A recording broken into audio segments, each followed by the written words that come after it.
नमस्कार, मैं डॉक्टर रक्षा मेहता अपने YouTube चैनल हिंदी भाषा ज्ञान में आप सभी का स्वागत करती हूँ।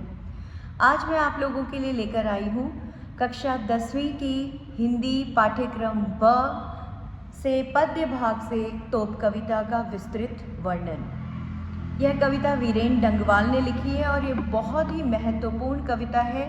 यह न केवल कक्षा 10वीं के विद्यार्थियों के लिए समझने योग्य बात है, जबकि हम सभी के लिए समझना बहुत महत्वपूर्ण है कि कोई भी धरोहर, जिसे अंग्रेज़ी में हेरिटेज कहते हैं, वो हमारे लिए क्यों महत्वपूर्ण है।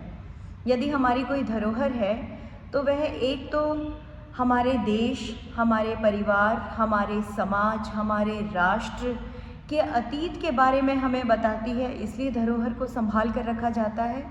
और दूसरा, हमें यह बताया जाता है कि उसकी वजह से अतीत में जो गलतियां हुई हैं वे गलतियां भविष्य में ना हों। तो धरोहर इस चीज़ की ओर संकेत करती है, प्रतीक होती है, अतीत में की गई गलतियों को भविष्य में पुनः न दोहराया जाए। इसके अतिरिक्त और भी बहुत एक महत्वपूर्ण बात जो तोप कविता द्वारा संप्रेषित होती है, वह मैं आपको कविता की व्याख्या के बाद बताऊंगी और वही सबसे महत्वपूर्ण तत्व है। तो पहले कविता पढ़ लेते हैं। वीरेन डंगवाल जी ने ये कविता लिखी है। कविता का शीर्षक है तो। कंपनी बाग के मुहाने पर धर रखी गई है यह 1857 की तो। इसकी होती है बड़ी संभाल, विरासत में मिले कंपनी बाग की तरह साल में चमकाई जाती है 2 बार।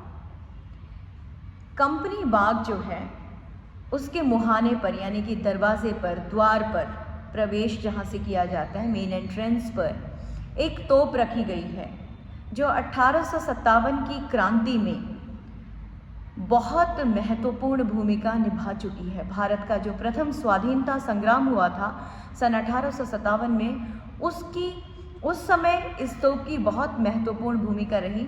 लेकिन आज यह तोप किसी काम की नहीं है, सिर्फ नुमाइश की वस्तु बनकर रह गई है, प्रदर्शन की वस्तु बनकर रह गई है, और जिसे हर रोज़, जिसका ख्याल भी नहीं रखा जाता। इसे साल में केवल 2 बार चमकाया जाता है, एक बार 26 जनवरी को जो होता है भारत का गणतंत्र दिवस, और एक बार 15 अगस्त को जो भारत का स्वाधीनता दिवस है।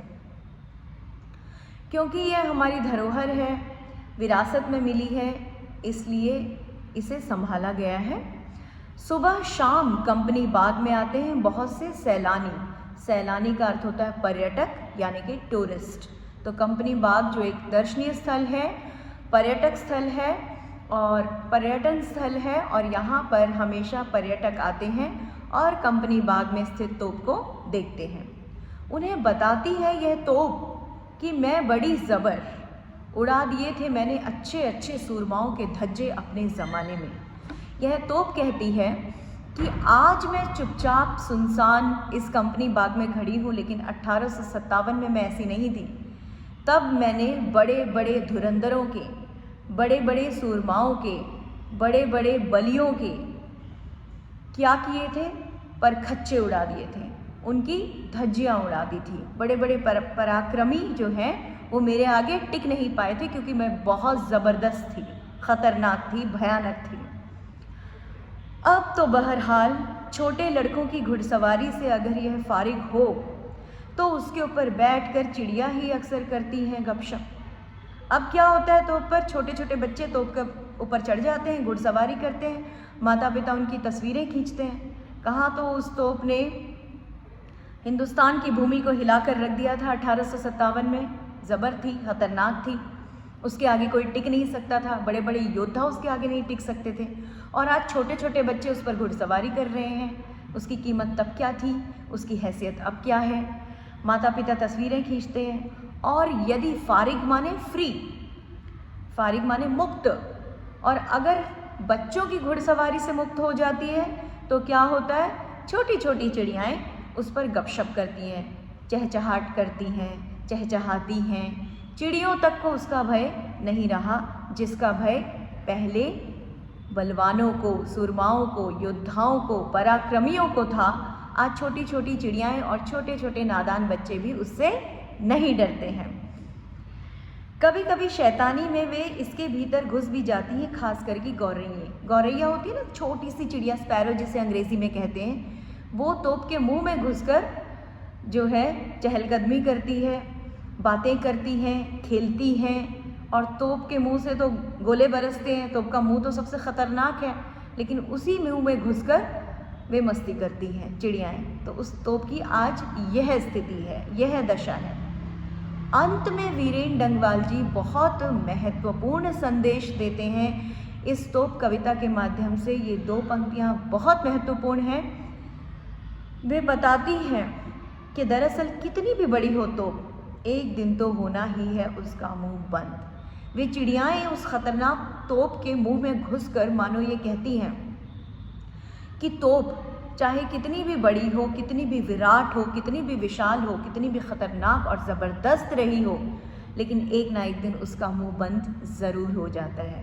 इन 2 पंक्तियों से और इस संपूर्ण कविता से जो संदेश कवि देना चाहते हैं वह यह है कि यदि आपके पास बहुत धन है, बहुत बुद्धि है, बहुत बल है, बहुत सौंदर्य है, बहुत विवेक है, कोई भी चीज़ आपके पास यदि दूसरों से हटकर है तो उसका घमंड कभी ना करें, अभिमान कभी ना करें, क्योंकि जो प्राप्त हुआ है वह यहीं धरा का धरा रह जाएगा। जिसने दिया है, उसने दिया है, वही धीरे धीरे वापस भी ले लेगा। तो ज़बरदस्ती आज उसकी कोई पूछ नहीं है, कोई औकात नहीं है, कोई हैसियत नहीं है, कोई भय नहीं है किसी को उसका। क्या थी तो क्या है तो अब। तो यदि आप बहुत बुद्धिमान हैं, बहुत बली हैं, बहुत सुंदर हैं, बहुत धनी हैं, उस चीज़ का घमंड करना महामूर्खता है, क्योंकि आपका कुछ नहीं है। घमंडी का सिर हमेशा नीचा होता है। आप घमंड नहीं करेंगे तो भी ये चीज़ जो यहाँ आपने प्राप्त की है वो यहीं छोड़कर जानी है, यहीं समाप्त हो जाएगी। कितना भी किसी का दिमाग बहुत कुशाग्र बुद्धि व्यक्ति हो, प्रखर बुद्धि व्यक्ति हो, एक समय आता है, उम्र के उस पड़ाव पर व्यक्ति पहुंच जाता है जब उसकी बुद्धि धरी की धरी रह जाती है। कितना भी बली हो, हज़ारों के धज्जे उसने उड़ाए हो, हज़ारों को धूल चटाई हो, एक समय आता है जब उसका बल धरा का धरा रह जाता है, बुद्धि काम नहीं करती, हड्डियाँ काम नहीं करती। तो इसलिए ये जो घमंड है यह किसी काम का नहीं है, क्योंकि जो आज है वह कल नहीं होगा। तो इस प्रकार तोप कविता बहुत महत्वपूर्ण संदेश देती है, और इसी प्रकार यदि आप अपने उत्तर लिखेंगे बोर्ड परीक्षा में तो अच्छे अंक प्राप्त करेंगे। यदि आपको व्याख्या समझ में आई है तो कृपया वीडियो अपने मित्रों तथा संबंधियों के साथ साझा करें। कृपया टिप्पणी बक्सा में लिखकर मुझे अवश्य बताएं कि आप इसे अच्छे से समझ पाए हैं या नहीं। हिंदी संबंधी अन्य ज्ञानवर्धक वीडियोस के साथ मैं आप सभी के समक्ष पुनः उपस्थित होंगी। तब तक के लिए सीखते रहिए, सिखाते रहिए। नमस्कार।